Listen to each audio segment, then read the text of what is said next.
আসসালামু আলাইকুম বন্ধুরা, সাকিনা কুকিংয়ে আপনাদের স্বাগত। আজকে আমি বানিয়ে নেব চিকেন আলুর পাতলা ঝোল।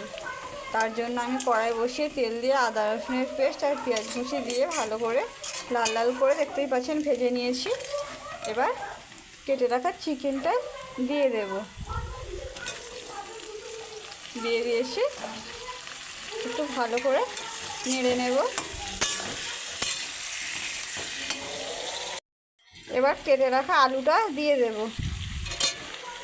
দিয়ে আবার একটু ভালো করে কষে নেব।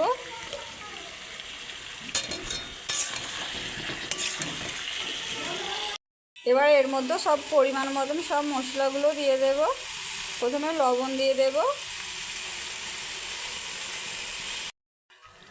লঙ্কার গুঁড়ো, হলুদের গুঁড়ো, জিরের গুঁড়ো, ধনিয়া গুঁড়ো আর মিট মশলার গুঁড়ো দিয়ে দেব। সব মশলাগুলো পরিমাণ মতন দিয়ে দিয়েছি, আপনারা আপনাদের পরিমাণ মতন সব মশলাগুলো দিয়ে দেবেন। আবার একটু ভালো করে কষে নেব। এইভাবে বাড়িতে একবার বানিয়ে দেখবেন, চিকেন আলুর পাতলা ঝোল খেতে অসাধারণ হয়। এটা ভাত, রুটি, লুচি সবার সঙ্গেই আপনি খেতে পারবেন।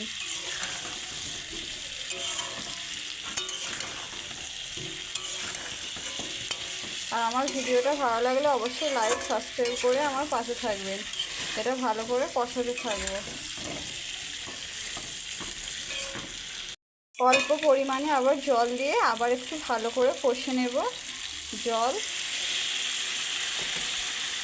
আমি এখানে কাঁচা গোশ আর কাঁচা আলু নিয়েছি, তাই আমি একটু ভালো করে কষে নিচ্ছি। আপনারাও একটু অবশ্যই ভালো করে কষে নেবেন।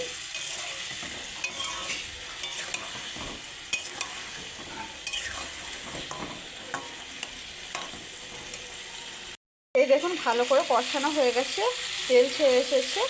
এবার পরিমাণ মতো জল দিয়ে কিছুক্ষণের জন্য ঢেকে রেখে দেব।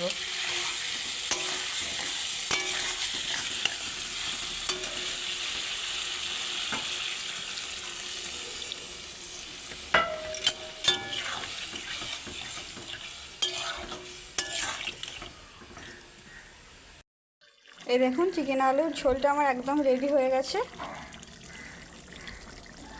আপনাদের আমার ভিডিওটা কেমন লাগলো অবশ্যই কমেন্ট করে জানাবেন।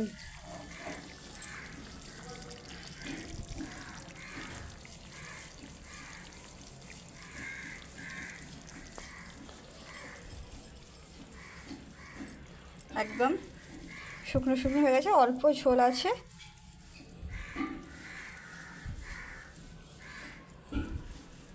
আশা করছি আপনাদের ভিডিওটা ভালো লেগেছে। আজকের মতো আমার ভিডিওটা আমি এখানে শেষ করলাম। ফিরে আসবো আবার নতুন ভিডিও নিয়ে।